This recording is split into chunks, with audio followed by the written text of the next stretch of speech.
Hi guys, welcome to my channel. My name is Ruan. This channel is all about bikes, all about adventure bikes and how to improve yourself as skills. There's also going to be some sections for debating as well, whether it can be the BMW GS or it can be the KTM Adventures or the Super Dukes or whatever, everything about bikes. First of all, I want to thank you guys for watching my video, and I want to ask you guys support. Please subscribe to my channel, like my videos. Also, if you can, give me any comments below of what you do not see in this video or that you would like to see in any other videos. We will definitely add your request in the following videos, or will respond to your comments, and we can take it from there. Together we can grow as a community, and we want to give value to our audience as well. It can only benefit us both. I would like to share my experiences in life with this adventure life. I'd like to experience and share this with my audience as well, that you guys can see what I see, and hopefully that you guys can join me on a trip that we can all take together. So stay tuned for this video, and please don't forget to like and subscribe. Leave your comments below so that we can grow as a team.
So guys, first thing we need to acknowledge, this motorcycle is a big motorcycle.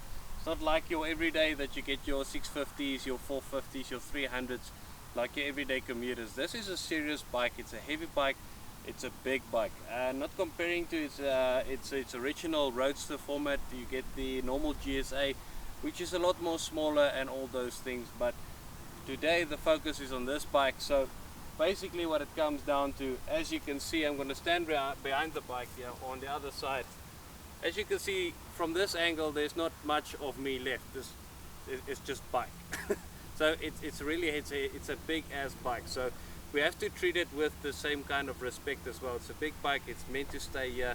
It's meant to be on the road. So we're going to treat it as such.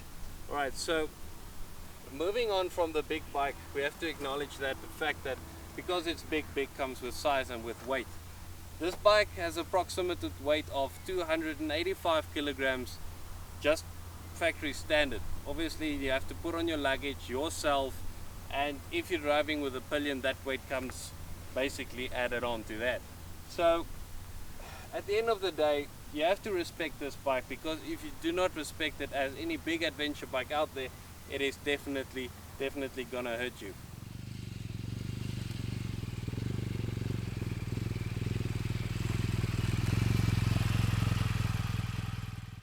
Alright guys, so we've reviewed the size of the bike, we've reviewed the weight of the bike, or we acknowledged it.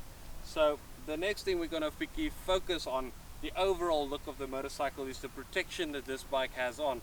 Out of the factory stock standard, this GSA 1200 comes out with the stock standard crash bar protection that you have all around your fairings, your main area here, all around your cylinder heads, and obviously your main chassis components here supporting everything like that. You also have this top box carrier that you have here that is factory standard fitted, but these ones here, they are optional. On this particular bike, this is not a factory standard. This is an optional, and also it is not, this is an OEM, it is from Motor Radical. It's not a BMW standard fitment, but it also adds to the protection of the bike.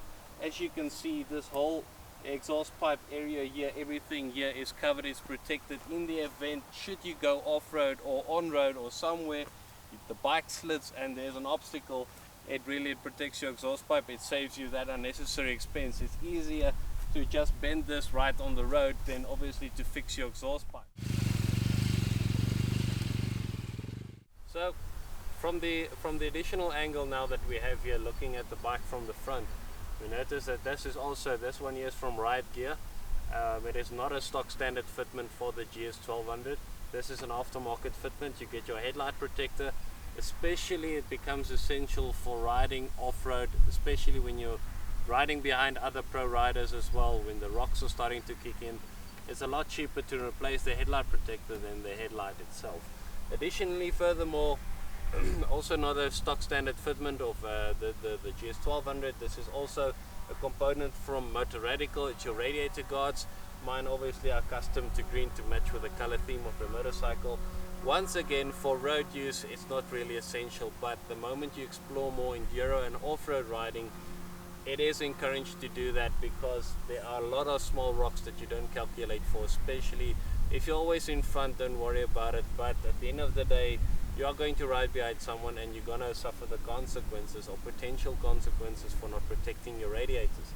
Nothing more worse than having a long road trip and you don't have any water to cool your motor, so you don't want to get stuck with that. Additionally, from the other angle as well, previously not mentioned, the bash plate underneath here, that really, this is a stock standard item that comes from the factory itself. It is your sun protection and your exhaust protection from, as you can see, we're in a rocky area, so if you find yourself going over a rock and the rock hits the sump or the bottom end of the motor itself, you do not get any damage or leakage on your exhaust pipe or your sump for your oil and all those things. So it's really, this one here is about 5mm thick, so it's quite a robust bash plate.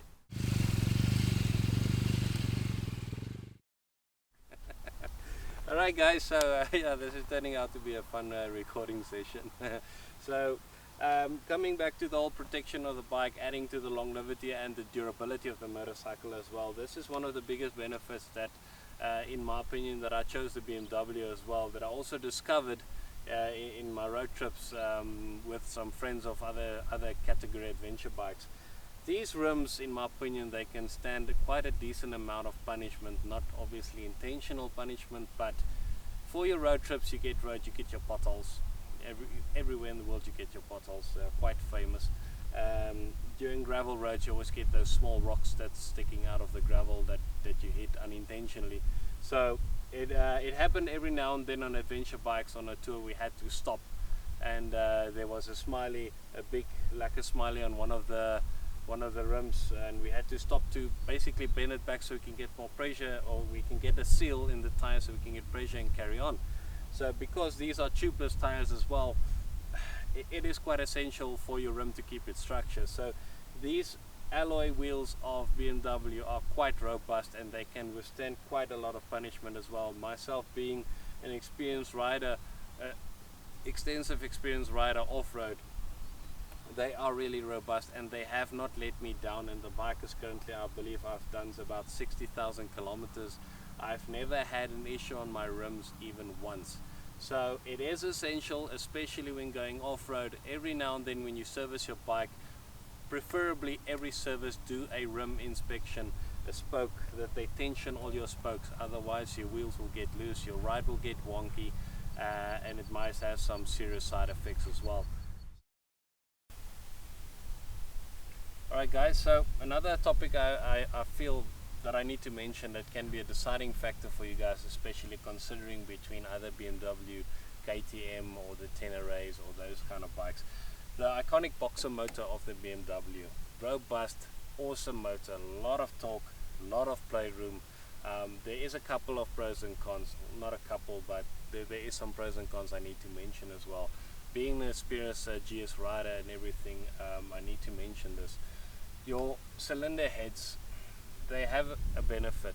One of the biggest thing is obviously whenever there is some certain amount of an unfortunate event that you're going to hit something, the crash bars and the cylinder heads will take the hit for you, because obviously what is next in line, it's your foot and it's your knees and everything here. So additionally here, it is always essential to wear the right protective clothing as well. That'll also benefit yourself. So, but not only apart from that, when the bike falls over, this is actually hitting the ground first. So once again, your feet are safe when you drive, when you fall.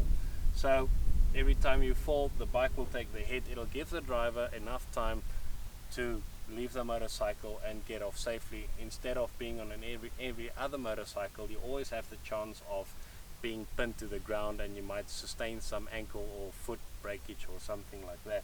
So hopefully that doesn't happen, but this is a deciding factor as well. It is a big benefit that you have the bike taking the damage for you. I have to mention it because we are all realistic. Motorcycling is a dangerous sport, so we have to be obvious about it as well. So coming back to that topic here, I'm just going to get on the bike quickly to show you guys.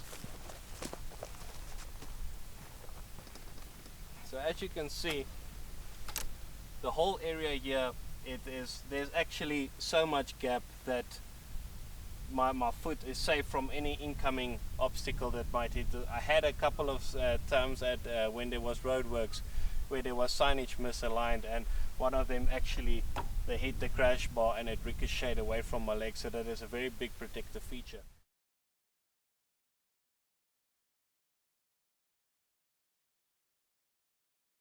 Right guys, so the next topic I want to come down to is the suspension of the motorcycle. So the BMW is quite famous for it is the long road, the long open road, the cross country and the cross enduro, competing with other adventure bikes out there. So the electronic suspension adjustment, commonly known as the ESA suspension, has two categories. You get your riding height that you can adjust of your motorcycle, and you can get your active damping that you can set as well. So while you're riding on the road, if the road surface is starting to get bumpy and really it's getting not pleasurable as well, not comfortable, you can set your damping to soft, and you can experience a lot smoother ride.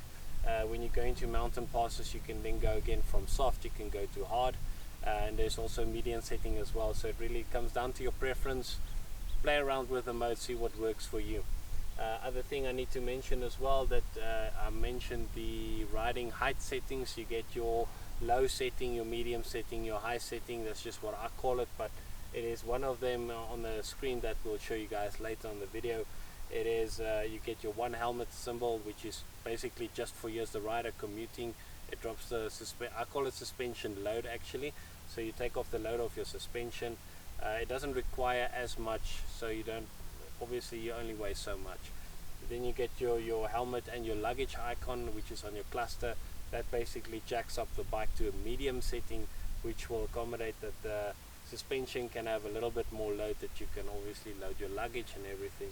Then you get your two helmets, the symbol that actually initiates full load of the suspension. It jacks up the motorcycle to full height, that actually supports your weight, your pillion's weight, and everything you want to strap onto this bike.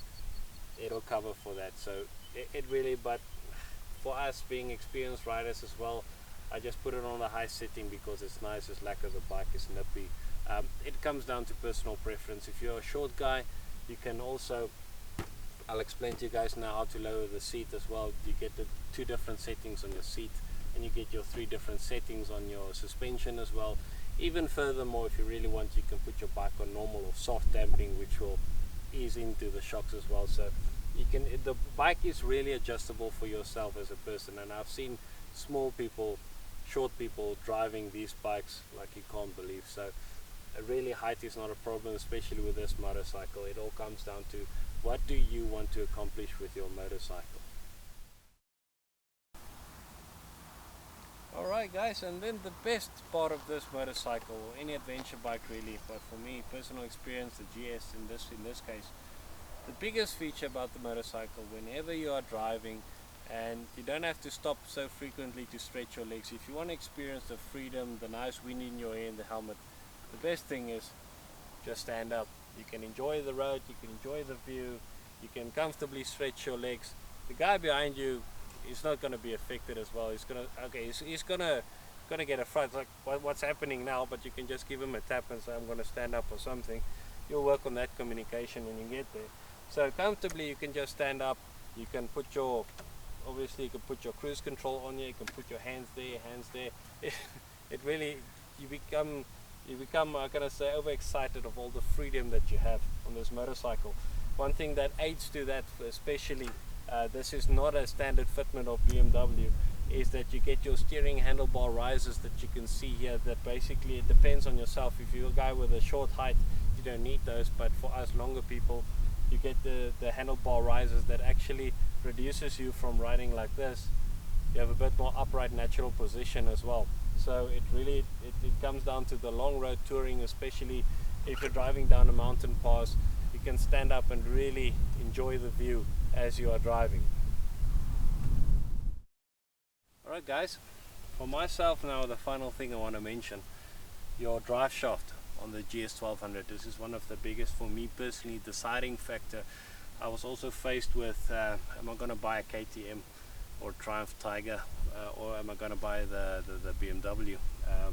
So my heart personally was always into the BMW, but it was close competition.